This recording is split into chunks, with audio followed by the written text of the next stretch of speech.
Now that the generation is over, the question must be asked. Who won? Welcome to Watch Mojo, and today we'll be putting the Xbox One against the PS4 to see who won the 8th console generation. This is our day. For this list, we'll be looking at both the Xbox One and PS4 and analyzing which console won the 8th generation based on things like public perception, the console's legacy, and the things that mattered most to gamers throughout the generation. For those wondering about Nintendo, their 8th gen console was the Wii U, which kicked the bucket midway through the cycle. But when the time is right, the Nintendo Switch will be pitted against the Xbox Series X and PS5.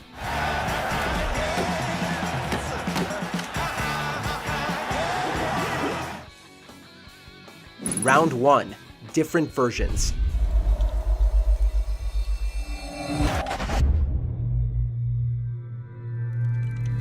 Once upon a time, a console's lifespan lasted 6 or 7 years before the fancy new improvement was released. We are no longer living in that time. The PS4 saw 2 hardware revisions throughout its lifetime, the PS4 Slim and the PS4 Pro. The Slim is essentially just a smaller version of the PS4, albeit with some fancy features like USB 3.1 and Bluetooth 4.0. Then there's the Pro, which enables 4K gaming and improved performance, though some games don't provide improved textures. That said, the console does not support Ultra HD Blu-ray, so streaming content in 4K is your only option when it comes to movies and TV. Meanwhile, the Xbox has undergone 3 hardware revisions. There's the Xbox One S, which includes a ton of cool stuff like HDR, 4K upscaling, and a UHD Blu-ray player. There's the Xbox One S All-Digital Edition, a cheaper alternative that removed the Blu-ray disc drive. And of course, there's the Xbox One X, which is essentially the most powerful console this generation, and it allows for true 4K resolution, complete with up-res textures. We have to give this one to Microsoft. The Xbox One gave users plenty of choices, whether they wanted power, something cheap, or somewhere in between. Winner, Xbox One.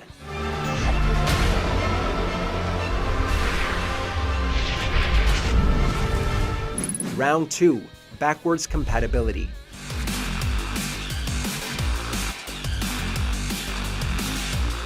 Who doesn't love nostalgia? While some older games are borderline painful to play, we can't help but go back and bask in the glory days of old. That and the backlog. Why, yes, we are getting to that game that has been sitting there for the past 5 years, thank you very much. Backwards compatibility is a major issue for gamers and console makers alike. So, how did the respective corporations tackle the issue of backwards compatibility for this generation? Sony went the streaming route, and it was not pretty. Sony launched PlayStation Now in 2014, a cloud-based streaming service that allows subscribers, yes, you have to pay for this service, to stream PS3 games on the PS4. Not only do you have to pay for the service, the prices are a bit outlandish. And not only that, but the streaming quality is notoriously terrible. It's laggy as hell, it only streams in 720p in stereo sound, it's plagued by disconnection issues, and God forbid you have slow broadband speed. If you do, then you literally can't use PS Now. No, seriously, it says so right on the support website. Oh, you can purchase digital PS2 games to play on the PS4, but not only is the selection limited, but even if you own the disc of the games that are there, you still have to re-buy the games. Meanwhile, Microsoft went with, well, normal backwards compatibility. I'm pleased to announce Xbox One backward compatibility.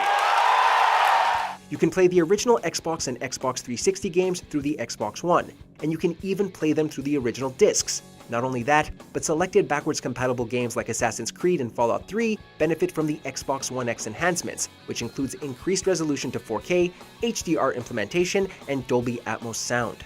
The only downside is that not every classic Xbox and Xbox 360 game is compatible with the Xbox One, but it still completely eclipses the compatibility range with the PS4. This one isn't even close. PS4's backwards compatibility was a joke. Winner, Xbox One. Put your disc in, download the game, and you're ready to go. Round 3. Innovation.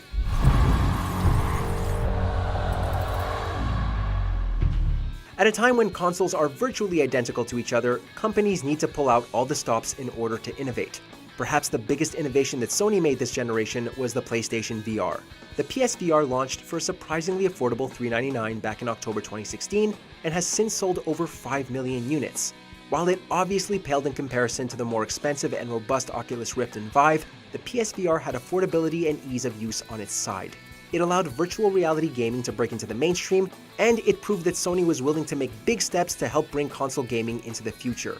There are also a few interesting accessories to be found, including controller charging stations, wireless headsets, external hard drives, and the PlayStation camera. Meanwhile, Microsoft decided to focus on gaming rather than spearheading technological innovations. Yes, Oculus Rift owners are able to stream Xbox One games through the headset, but that doesn't seem as accessible as the PSVR, or as cheap.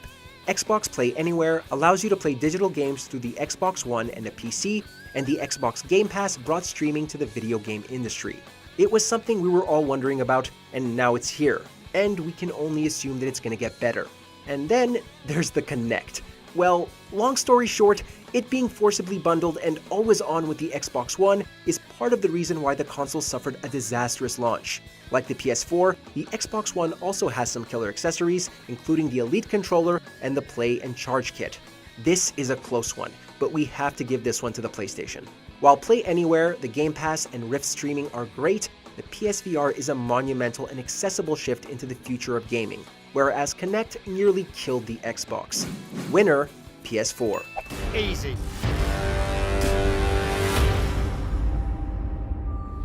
Round 4. Public perception. When it comes to video game consoles, public perception is everything. It can have the specs to make techies salivate, but that doesn't matter if the general public doesn't care. We cannot deny the legacy of the PlayStation 4.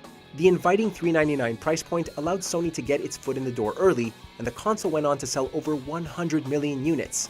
The Pro also cost $399 when it was released in 2016, allowing those who had patiently held off on the 8th generation to snag a superior console for the same price as its launch alternative.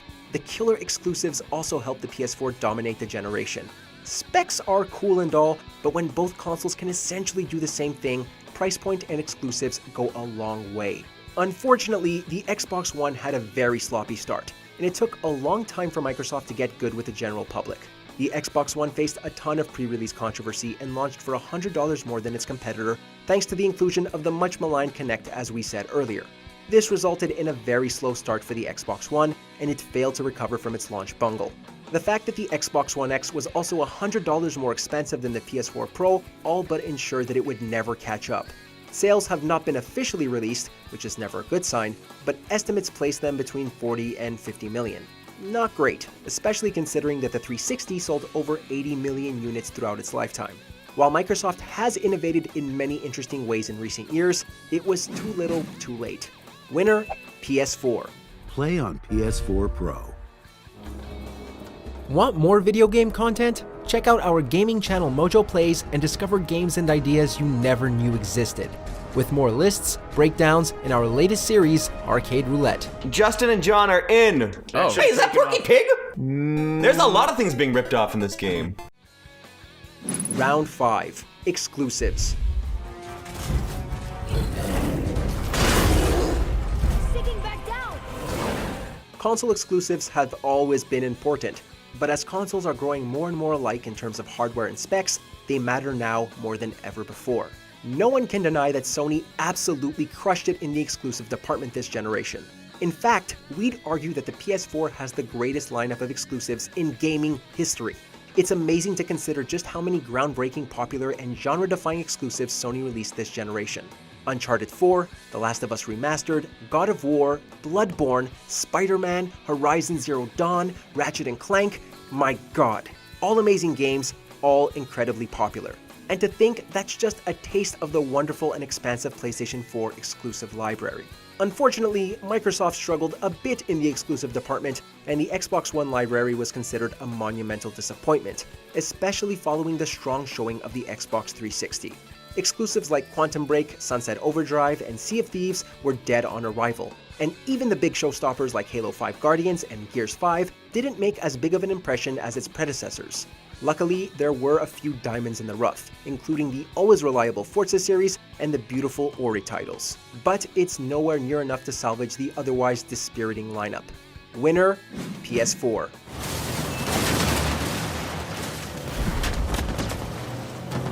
In the end, we have to give the edge to the PlayStation 4.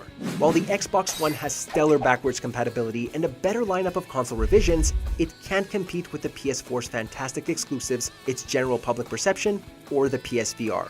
We have to give Microsoft props for saving the Xbox One from post-release problems, but it was like trying to catch up to Usain Bolt, who had a 10-second head start. There was just no beating Sony this generation, no matter how hard they tried.